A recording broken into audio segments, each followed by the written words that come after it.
पिछले एपिसोड में हमने देखा था लीन मेंशन में एंटर करता है और टेंस माहौल में ग्रैंडपा गुस्से से उसे थप्पड़ लगाते हैं। पूछते हैं, ये क्या कर दिया तुमने? लीन गिल्ट के साथ बोलता है, मैंने सब फैमिली की इज्जत और बिजनेस के लिए किया है। ग्रैंडपा का दर्द और बढ़ता है। वो लीन के डिसीजंस को अपना भरोसा तोड़ने जैसा समझते हैं। उनका हेल्थ डेटोरिएट होता है और सब उन्हें हॉस्पिटल ले जाते हैं। हॉस्पिटल में डोमिनिक लीन से कन्फर्ट करता है। लीन कन्फेस करता है कि उसने नोवानोव के बेटे के साथ शादी की है, डेब्स माफ करवाने के लिए। डोमिनिक शॉक्ड और फ्यूरियस हो जाता है। इस डिसीजन को रेकलेस बोलता है। लीन अपनी फैमिली के लिए कुछ करने की कोशिश जस्टिफाई करता है, लेकिन डोमिनिक और उसकी मॉम का दर्द और डिसअपॉइंटमेंट उसके गिल्ट को और बढ़ा देते हैं। लीन अंदर ही अंदर एक सवाल करता है, क्या आपका प्यार कभी मेरे लिए था? अब आगे। चैप्टर की शुरुआत एक पेस्टल सनसेट स्काई के शॉट के साथ होती है। लीन अपने मॉम के सामने खड़ा है, एक थॉटफुल और हैवी एक्सप्रेशन के साथ। मॉम, मुझे नहीं पता अगर मैं खुश रह पाऊंगा या नहीं, लीन हेसिटेशन के साथ कहता है। वो अपनी मॉम का हाथ पकड़ता है, अपनी पूरी सिंसियरिटी के साथ समझाने की कोशिश करता है, पर मेरी खुशी तो हमारी फैमिली के अंदर है।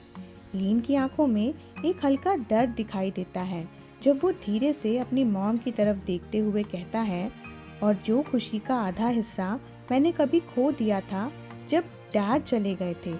जैसे वो कह रहा हो कि वो किसी और को नहीं खोना चाहता अब। लीन के हाथ मॉम के चेहरे तक बढ़ते हैं।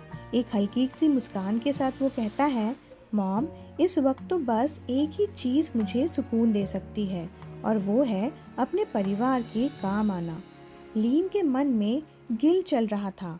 वो साइड लाइन पे खड़ा था, थोड़ा अनईजी भी लग रहा था। मॉम अपने आप में एक थोड़े कॉन्फ्लिक्टेड एक्सप्रेशन लेके खड़ी थी। लग रहा था वो अपने थॉट्स को गैदर करने की कोशिश कर रही हैं। पीछे डोमिनिक भी अपने थॉट्स में डूबा हुआ दिख रहा था। एक अनईजी साइलेंस पूरी सिचुएशन को व्रैप किए हुए था। तभी लीन एक छोटी सी साय लेते हुए डोमिनिक की तरफ बढ़ता है। मुझे घर जाना है। मैं नहीं चाहता कि ग्रैंडपा की तबीयत और ख़राब हो। वो शायद अभी भी मुझसे नाराज़ हैं। डोमिनिक का एक्सप्रेशन कोल्ड और एक्यूजिंग है। वो एक शार्प टोन में बोलता है, डोंट एक्ट जैसे तुम्हें ग्रैंडपा की बहुत फिक्र है। जब तुमने ग्रैंडपा के अगेंस्ट जाके शादी का डिसीजन लिया था तब ये सब नहीं सोचा था, हाँ? मॉम का पेशेंस फाइनली ब्रेक हो जाता है। एक स्टर्न टोन में बोलती है, डोमिनिक बस बंद करो। डोमिनिक थोड़ा स्टार्टल लगता है, लेकिन फिर भी अनॉयंस के साथ अपने आर्म्स फोल्ड करके चुप हो जाता है। लीन रिग्रेट भरी आवाज़ में अपनी आंखें नीचे करते हुए बोलता है, आई एम सॉरी। डोमिनिक का पेशेंस अब टूट चुका था। वो एक बर्निंग गेज के साथ लीन को देखता है, फिर गुस्से से बोलता है, कैलेट यू जर्क, ये सब तुम्हारी वजह से हुआ है। उसके शब्दों में फ्रस्ट्रेशन और हर्ट दोनों ही मिले हुए थे। सीन शिफ्ट होता है टेरेनो मेंशन में। लीन रूम के अंदर आता है, थोड़ा थका हुआ और हैवी स्टेप्स के साथ। अंदर आते ही वो बेड पर बैठकर अपनी पैकिंग स्टार्ट करता है। कपड़ों को नीटली फोल्ड करके पैक करना शुरू कर देता है। एक एक पीस को केयरफुली अरेंज करता है, जैसे पैकिंग करना एक डिस्ट्रैक्शन हो जो उसे उसके मन के इमोशंस को कंट्रोल में रख सके। एक मोमेंट के लिए वो रुकता है, खिड़की के बाहर देखता है, अपने मन को पक्का करता है, सोचता है ये फैमिली के लिए करना बहुत ज़रूरी है। आंखों में आते आंसुओं को पोंछकर अपना सूटकेस उठा लेता है। ग्रैंडपा, मॉम, डॉमी, मुझे माफ़ कर दो। अगर मैंने ये नहीं किया होता तो आप मुझे कभी जाने ही नहीं देते। एक गहरी सांस लेकर वो आगे बढ़ता है, सोचते हुए, बस ये उम्मीद है कि जब तक आप सबको सच समझ में आए तब तक इस घर में मेरे लिए एक जगह हो। सीन वापस शिफ्ट होता है हॉस्पिटल पर। मॉम एक कदम आगे बढ़ते हुए डॉक्टर से सीधा सवाल पूछती हैं, डॉक्टर, फादर अब कैसे हैं? डॉक्टर कामली जवाब देता है, ओल्ड मास्टर अभी के लिए ठीक है, बस उन्हें किसी भी तरह का शॉक नहीं लगने देना चाहिए जो उनके हार्ट को अफेक्ट कर सके। डॉक्टर के वर्ड्स में एक स्ट्रिक्ट वार्निंग है। अगर उन्हें यहाँ लाने में थोड़ी सी भी देर हुई होती तो बहुत फैटल हो सकता था। डॉक्टर की बात सुनकर मॉम थोड़ा रिलीव्ड होती हैं। वो पूछती हैं, क्या हम अंदर जा सकते हैं? डॉक्टर थोड़ा मुस्कुराता है, श्योर, बट ओल्ड मास्टर अभी सो रहे हैं। ध्यान रखें कोई लाउड नॉइज ना हो जो उन्हें डिस्टर्ब करे। मॉम थोड़ा सर हिला के थैंक यू डॉक्टर कहती हैं और उसके शब्दों में एक जेन्युइन ग्रैटिट्यूड होता है।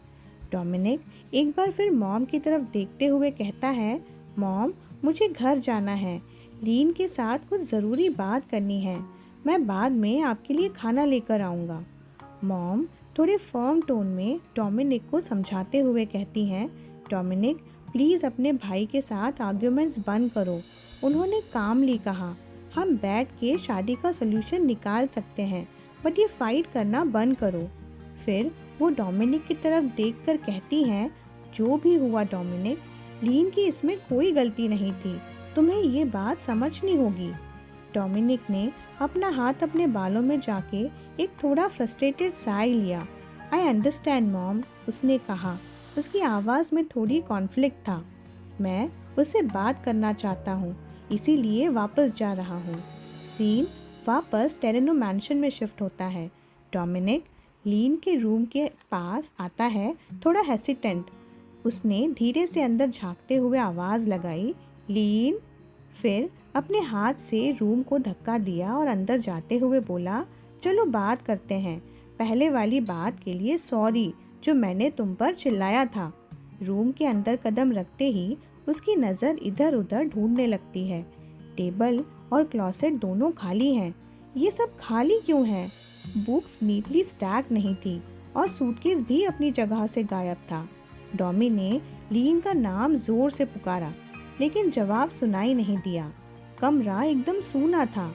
उसने फ़ोन उठाया और नंबर डायल करते वक्त सोचने लगा, क्या लीन सच में उस शादी को कंटिन्यू करना चाहता है उस बंदे के साथ?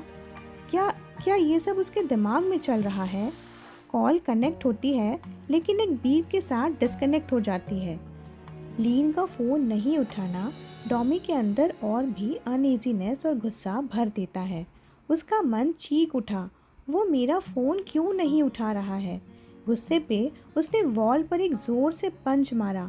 फक, एक शब्द जो उसके फ्रस्ट्रेशन और बेचैनी का एक मिक्स था। सीन एक स्मूथ ट्रांजिशन के साथ एलेक्सिस के घर शिफ्ट होता है। लीन का फ़ोन हल्की सी वाइब्रेशन के साथ बज करता है, लेकिन वो उसे नज़रअंदाज कर देता है। सीन शिफ्ट होता है घर के अंदर एक क्वाइट बेडरूम में। लीन बेड के पास खड़ा होता है, नर्स के इंस्ट्रक्शंस को सुनते हुए। यंग मास्टर लीन, क्या आपको मेरी बातें समझ में आई? लीन नोट करते हुए सर हिलाता है, फिर बोलता है, मुझे उनका बॉडी हर कुछ घंटों में मूव करना है, क्लीन अप करना है, कैथेटर बैग को रिप्लेस करना है, आईवी ड्रिप और फूड आईवी को भी मॉनिटर करते रहना है, ठीक है ना? नर्स ने एक पल के लिए उसकी तरफ देखा, फिर अपनी बात मैटर ऑफ फैक्ट टोन में कंटिन्यू करती हैं। यंग मास्टर एलेक्साई की कंडीशन थोड़ी इम्प्रूव हुई है। रिसेंटली चेकअप में ये दिख रहा है कि उनकी कॉन्शियसनेस रिकवर हो रही है। अब वो अपनी बॉडी को मूव कर पा रहे हैं। वो एक सेकंड के लिए रुकती है और फिर प्रैक्टिकल टोन में ऐड करती है, लेकिन अगर कभी भी उन्हें सीजर हो या उन्हें शॉक में वो कभी जागें तो तुरंत हॉस्पिटल से कांटेक्ट करें। लीन का वरीड वॉइस के साथ पूछता है, क्या अचानक और बुरा हो सकता है? नर्स एक साफ स्माइल के साथ रिस्पॉन्ड करती है, नहीं, अब आपको टेंशन लेने की ज़रूरत नहीं है। वो उस फेज से निकल चुका है। अब बस हमें इंतज़ार करना होगा कि कब उसकी आंखें खुलती हैं। लीन का रेस्टलेस नज़र फ्रेल फिगर पर जाता है जो बेड पर आराम कर रहा था। उसका वॉइस हल्का सा ट्रेम्बल करता है, नर्स ये सब कैसे हुआ? वो इस हालत में कैसे पहुंच गया?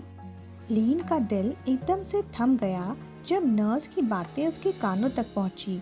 हाँ, नर्स ने हल्की सी हैरानी के साथ शुरू किया, आपको पता नहीं, उसे गोली लगी थी मल्टीपल टाइम्स, बहुत ज़्यादा ब्लड लॉस हो गया था। नर्स ने एक पल के लिए रुककर लीन का रिएक्शन देखा, जो अब पूरा स्टन लग रहा था। फिर अपनी बात कामली कंटिन्यू की, गोली? लीन ने धीरे से कहा। उसकी आवाज़ हल्की सी काँप रही थी। Gun shot! ये शब्द उसके लिए अजीब लग रहे थे, जैसे बोलकर वो उसको ज़्यादा रियल समझ रहा हो। उसका दिमाग कंफ्यूजन और डर के बीच उलझ गया। आखिर ऐसा क्या किया उसने जो उसे इतनी बार गोली लगी? लीन के अंदर ही अंदर सोचा।